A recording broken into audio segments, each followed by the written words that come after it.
My question is to the Deputy Speaker, to the Deputy Premier. Yesterday, the former President of the Liberal Party of Canada, Alfred, testified in the Public Accounts Committee that Orange, and I quote, did nothing wrong. Did nothing wrong in setting up a web of spin-off companies that were siphoning off public funds. Member from Peterborough, come to order, please. To attack the Auditor General.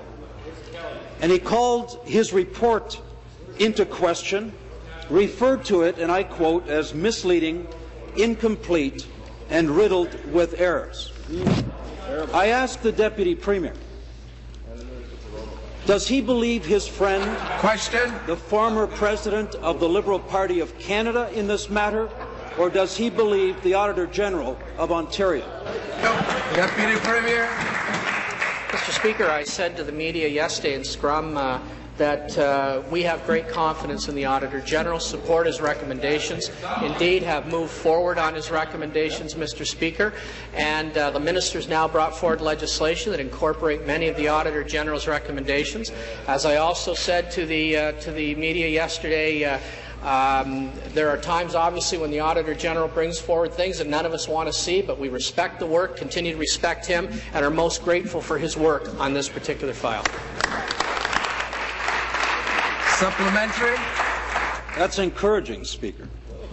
Let me quote once again from Mr. Apps, who went on to say in his testimony, I quote, "To the extent of all matters within my knowledge, the board and management of Orange more than did their job." End of quote. Even more revealing was his insistence that, and I quote again, "The government was thoroughly and painstakingly, in all cases truthfully briefed in advance of Orange taking any of these actions." End of quote.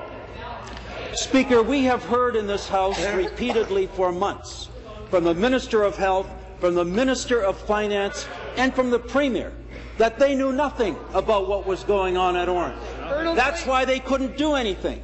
In light of this revelation from the Minister of Finance's friend, the former President of the Liberal Party of Canada, will he tell us why he stood by and allowed this scandal to take place?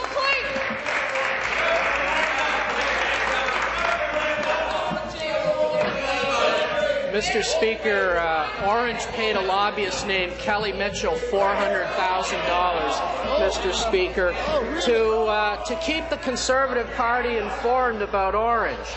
Now let's see who Mr. Mitchell is. He's a top insider in Mr. Hudak's leadership, Mr. Speaker.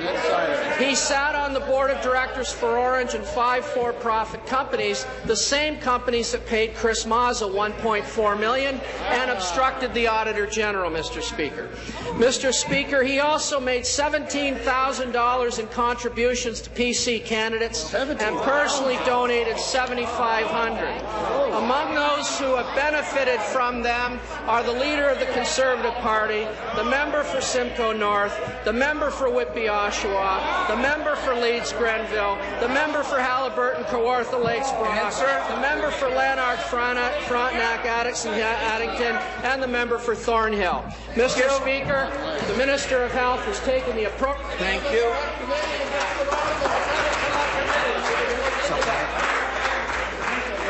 Supplementary.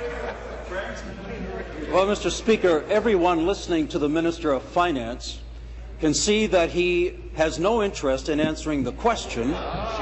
What he does do is he takes the same approach that Mr. Apps took when he first started in his testimony yesterday, boldly defending the indefensible. But Mr. Apps ended up running out of this place when he was found to be telling us less than the truth. And I'd like to know today, will the minister at least admit that he and the Premier and the Minister of Health knew full well what was going on at the Orange, and would he tell us once and for all why they chose to turn their backs and to ignore the scandal that was brewing under their watch? Minister. Sit down, please. Minister. The Minister of Health took the appropriate steps in a timely fashion to respond as information became available about Orange, Mr. Speaker. We sent in, when we became aware of the situation, we asked the auditor to go in. The auditor went in and did a very good piece of work. Mr. Speaker, the Minister has brought forward legislation that deals with many of the challenges that were raised by the auditor. We support the auditor in this. We continue to do that. The Minister called in the police when it became obvious after forensic auditors that we sent in did their job, Mr. Speaker. And so, Mr. Speaker, the Minister and the government have acted appropriately in a timely fashion as information became aware, and I am proud of the frontline workers at Orange. I want to continue to build that service so all Ontarians can continue to have faith in that service, which is so vital to all of our families, all of our communities, and all parts of the province. From Newmarket, Aurora. Speaker, my question is to the Deputy Premier. For the benefit of the Deputy Premier, who appears not to be very well briefed on what is happening in this place, he should know that Kelly Mitchell has already been called to the committee. And he should know that we will support Kelly Mitchell coming to the committee. And so that will happen, and that now hopefully will stop the buffooning that's going on around this. Now, what I want to know from the Deputy Premier is, will he agree and will the Premier agree to come to the committee and testify about what they knew?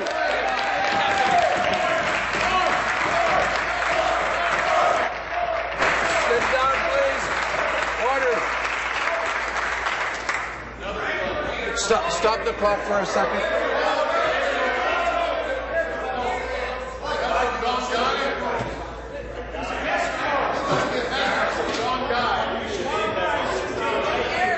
Order, please. On both sides, order. I'm going to remind the opposition party one more time. When your member is asking the question, if you make the noise, I'm not going to hear the question. So I hope you want to hear the answer. Otherwise, I will continue to name members. Deputy.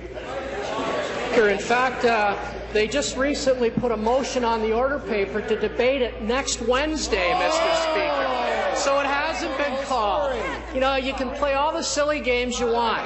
We want to talk about the economy. We want to build a better future for Ontario. Quit playing games. Start acting like the great PC party of the past, Mr. Speaker. Oh, and by the way, we've also just determined that Kelly Mitchell has also registered to lobby the federal government on behalf of Orange. We'll be exploring those questions at committee too. I'm delighted you finally put a motion on the order paper.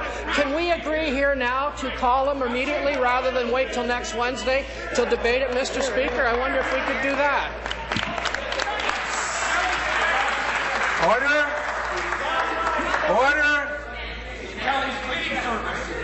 The member from Peterborough, you're not helping my cause. Member from Newmarket, Aurora. Well, Mr. Speaker, clearly the Deputy Premier has no idea how committees work.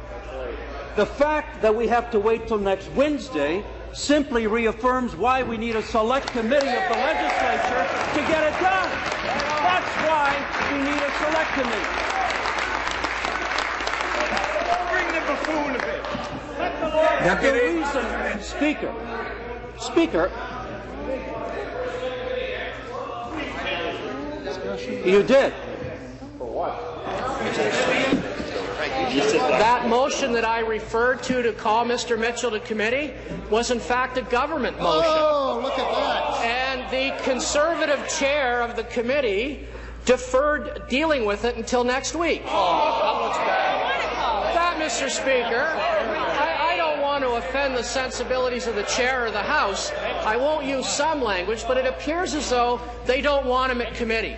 Will you agree here and now to unanimous consent to call him immediately? Yes. I would, on a point of order, I would like to make the motion, Speaker. I'll call it. Would you please sit down? Order! We're in the middle of question period. I will move to the next question. The member from Newmarket, Aurora.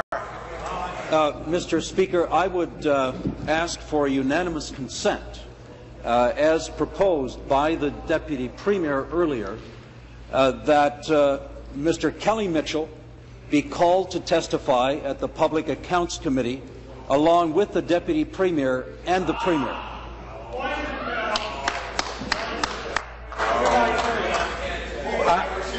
Order, please.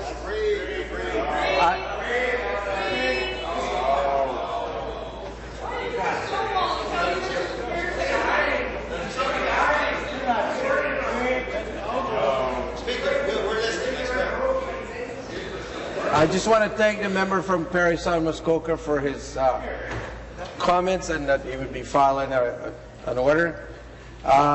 With regards to Mr. Klees has moved that we have unanimous consent to order Mr. Kelly Mitchell to appear before the committee next Wednesday along with the Deputy Premier and the Premier.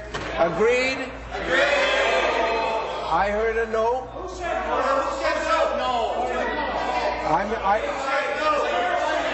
That's what we should do. All kinds of was hashed under there. Let the record show that Mr. President has no support. Hashed under the emails from Ottawa. Order, please. What's going on? Point of order, member from Newmarket, Aurora. Mr. Speaker, I took it that when the Deputy Premier proposed that we would have a unanimous consent to call Mr. Kelly Mitchell, that he was serious and that he would have the support.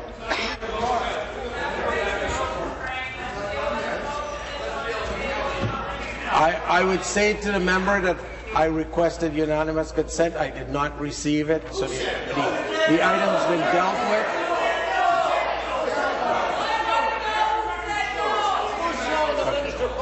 Order, please.